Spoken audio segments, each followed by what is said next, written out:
Akwaryści. Ostatnio nagrywałem relację w sklepie zoologicznym i moją uwagę przykuł taki produkt marki Sichem. Co nosorożec ma wspólnego z akwarystyką? I na tym filmie odpowiemy na to pytanie.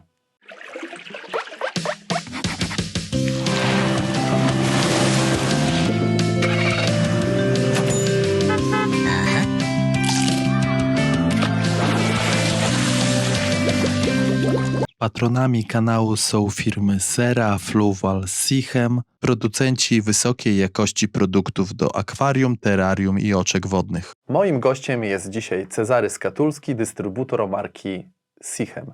Witaj, Cezary. Cześć, Rafał.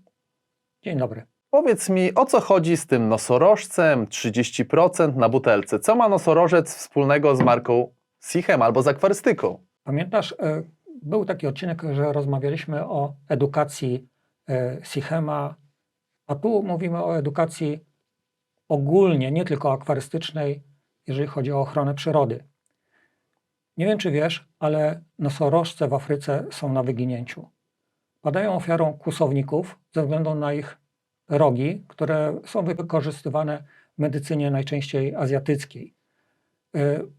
Bardzo wiele ich ginie i są bez litości zabijane, odcinane są rogi i szmuglowane do Azji. Firma Sichem postanowiła wesprzeć organizacje, parki narodowe, prywatne parki, które chronią te zwierzęta przed kłusownikami. Powiedz mi dokładnie, jak to wygląda, jak marka się przyczynia do ochrony zwierząt. Są parki, które chronią te zwierzęta. Kilka lat temu powstał projekt w Sichemie, że dotychczasowe opakowania pewnych produktów, jak Stability, Prime, zostaną powiększone właśnie o 30% do nowego opakowania. Cena pozostanie ta sama, a procent z tych sprzedaży, z tych opakowań zostanie przeznaczony na ochronę zwierząt. Dodatkowo można złożyć jakiś datek na ten cel już prywatnie. W ten sposób kilka lat temu uzbierano kwotę niecałych $5000. Dzisiaj to już jest $130 000. Duża kwota, bardzo znacząca w ochronie tych zwierząt. Nie wiem, czy wiesz, ale polega to na tym, że takie zwierzęta, które mają jeszcze rogi, usypia się, następnie odcina im się te rogi. Wszystko jest oczywiście pod kontrolą rządową i takie zwierzęta są już bezwartościowe dla kłusowników. Cezary, powiedz mi, jak te fundusze są wykorzystywane w ochronie zwierząt, w ochronie nosorożców? Taka ochrona jest bardzo kosztowna. Monitorowanie przestrzeni odbywa się przez obserwację helikopterami. Taki helikopter zużywa mnóstwo paliwa, a jednocześnie może, bardzo duży teren w krótkim czasie patrolować. Więc chociażby pieniądze są potrzebne na paliwo. Osoby, które są zatrudnione, przecież nie pracują tam charytatywnie, również są opłacane i to są też spore wydatki. Więc ochrona tych zwierząt jest kosztowna. I takie wsparcie jest bezcenne dla tych osób, bo nie mogą liczyć na wsparcie często rządowe. Są to zbyt małe kwoty. Więc chociażby w taki sposób te pieniądze mogą być inwestowane w ochronę tych zwierząt. Zapraszam Ciebie, ale również naszych widzów na naszą stronę www.sichem.pl. Tam jest bardzo ciekawy, wzruszający, emocjonalny film o ochronie właśnie nosorożców. Tam zapoznasz się właśnie z całą procedurą ochrony. Jednocześnie będą sceny drastyczne, kiedy będą zwierzęta upolowane przez kłusowników i jak to jest cenne, żeby je chronić dla naszego dziedzictwa. Teraz rozumiesz, że edukacja firmy Sichem nie tylko polega na edukowaniu w zakresie akwarystyki, ale również w zakresie ochrony przyrody. Sichem uczestniczy w ochronie tych zwierząt od około 10 lat. Sam progres od niecałych 5 tysięcy do ponad 130 tysięcy dolarów już powinno robić wrażenie. Bardzo się cieszę, że marka akwarystyczna też angażuje się w ochronę przyrody. To jest bardzo cenna informacja dla akwarystów, bo oprócz tego, że dbamy o swoje akwarium, dbamy też o przyrodę, która nas otacza. Prawda? Zauważ, że nie musisz nic więcej robić. Oprócz tego, że wybierasz swój ulubiony produkt w nieco większej pojemności. Nie kosztuje on drożej, nie wydatkujesz dodatkowych pieniędzy, a tak przy okazji wspierasz szlachetny cel. To jest świetna inicjatywa, moim zdaniem, która została wymyślona przez markę Sichem. Cezary, bardzo Ci dziękuję za to spotkanie. Gratuluję marce Sichem za wspieranie natury, a Was, akwaryści, zapraszam na następne filmy na tym kanale. Zapraszam widzów o mocnych nerwach na film zrealizowany przez firmę Sichem o ochronie nosorożców.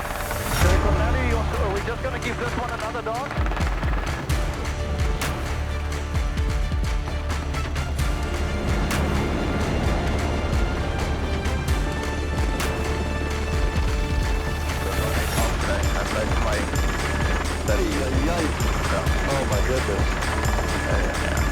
Se kaipailee niin talossa, niin vittu. Wow. Beautiful.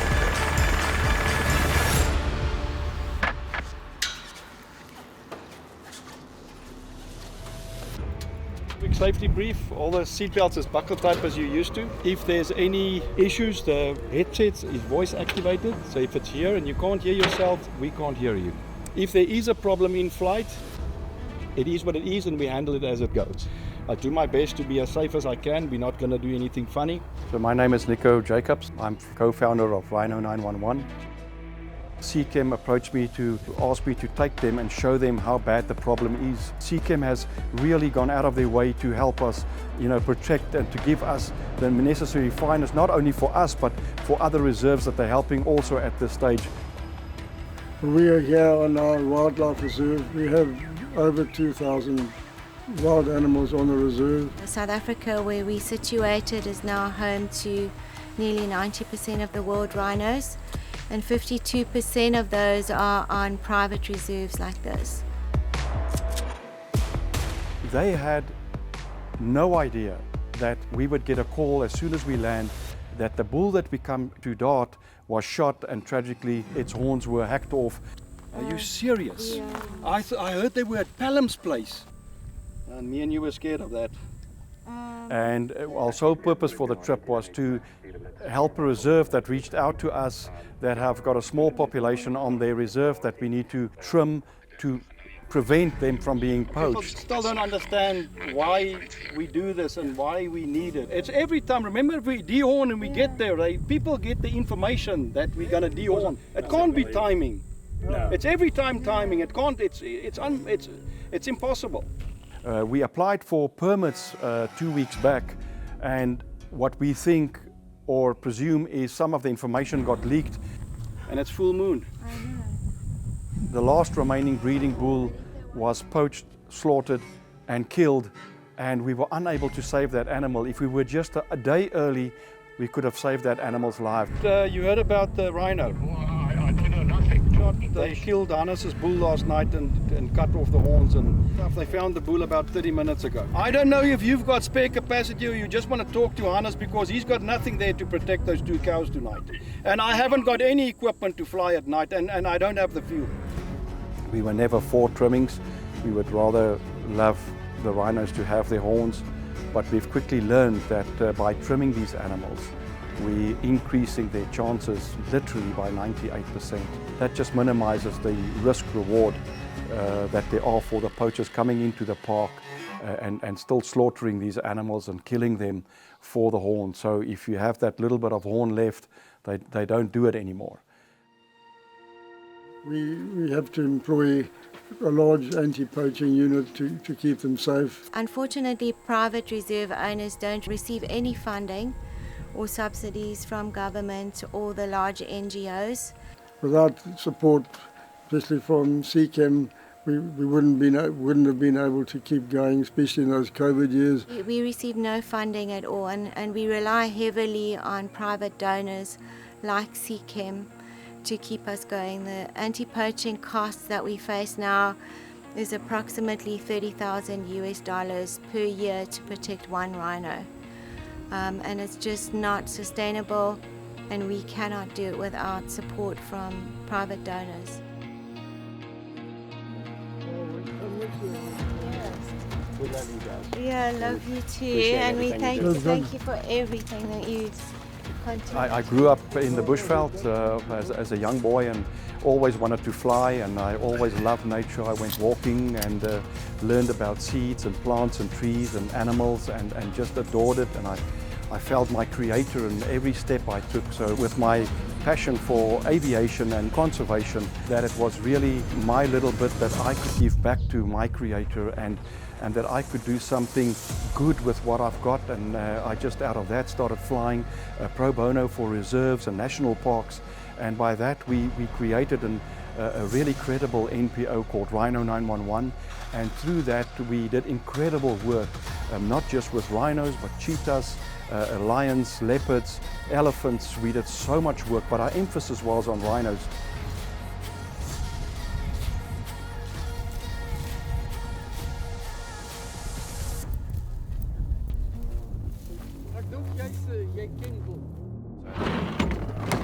So I'm quickly making up the mobilizing darts, or the darts that we're going to use to anesthetize these animals. And there's a couple of drugs that we put into these darts. It's a synthetic morphine derivative that's roughly about 7,000 to 10,000 times more potent than morphine, normal morphine that's used in human medication. It takes a special skill. It takes many years to get into the situation where your ability allows you to fly in dead man's curve 90% of the time. It's critical that you understand your machine, that you understand the aerodynamics and the bush and the trees and the winds. Most of all, understand the animal that you are herding.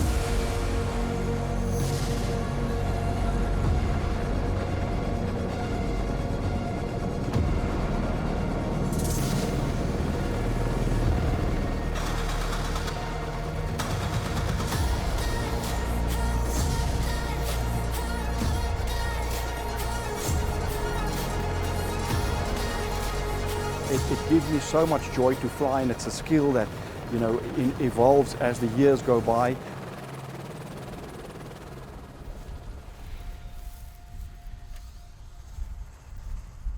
So what we're giving her now is we're giving her anti-parasitic and multivitamins, basically, just to give her a bit of a boost. While they're down, we use that opportunity just to treat them and give them everything that they need. So we started a blood bank for rhino. So a lot of the orphaned calves, they actually need blood when they come in and they're traumatized. We make plasma, which is like a life-saving thing that they need to be stabilized, get antibodies, and give them a better chance at survival. So it's just another tool to help save orphans.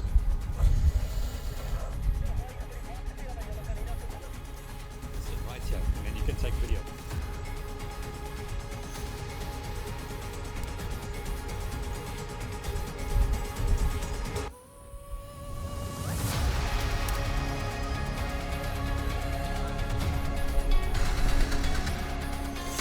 The rhino horn grows back in 4 inches per year. Within 2 to 3 years, it's got its horn back. And we found by doing these trimmings correctly and in the right method, we really help the animal to survive and really bring up their young.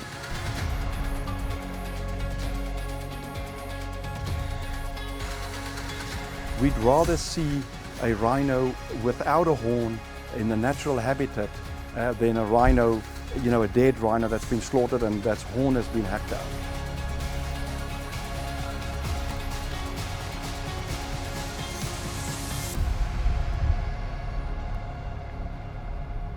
A live rhino now is an average of $10,000 for a rhino, but the horn on the front of its nose is worth $300,000. So you can just understand why there's so much corruption involved even today, we're sitting on a 300 plus loss for the year to date. So it's critical that we need to take care of these animals. So these guys are really, they come in with basic tools. They usually got a machete and a couple of knives. You can see these guys are not very experienced with it. And axes. And they hack it off. This farm originally had 18 rhino, and over the course of the last few years, they've systematically shot all the animals. We try to save them. We have trimmed them before, but unfortunately we applied for a permit to get these rhino done 2 weeks ago. It was issued, I think, 3 or 4 days ago, and that's the reality that we face, is corruption immediately. And nothing's happened here the last 3 years, and I'll show you what's happened now. This is so tragic. This is the big breeding bull for the farm. The guys have come in, shot the rhino bull, and you'll see how they've cut the horns off and hacked the horns off and stolen the horns.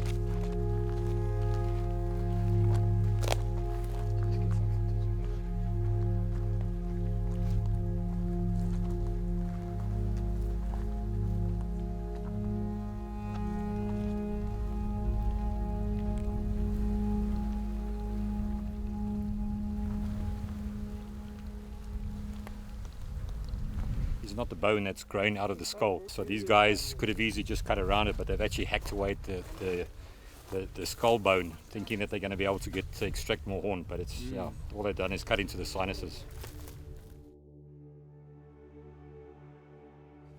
You know, we try and do everything we can, but it's an uphill battle.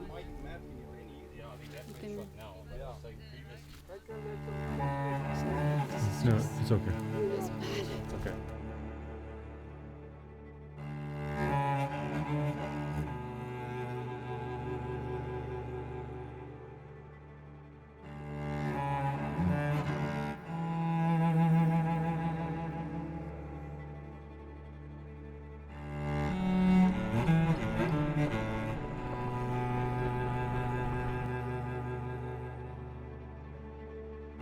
That is why time is so critically important for us, to not sit and wait. We need to react and respond to any outcry we get.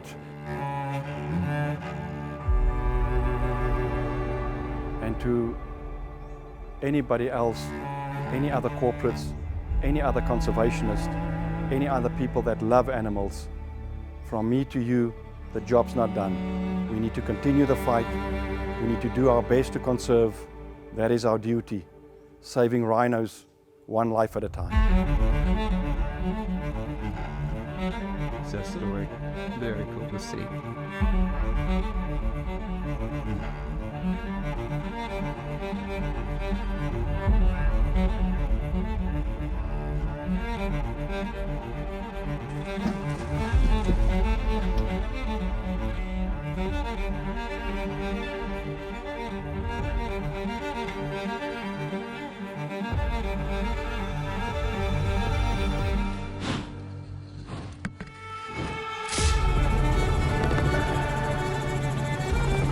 Sad reality that that's what it's come to, but I think at this point it's all about saving the species and doing what's best for the animal. Unfortunately, that's the only way we have.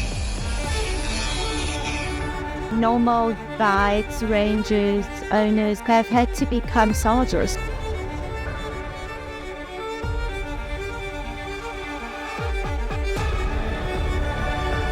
Once a horn has been hacked off, it's between 3 and 7 days, it's in Asia. One of the only solutions that we have now. This has been a huge initiative, probably one of the biggest ever done in the world to save the rhino species. Making a huge difference out here. Thank you very much.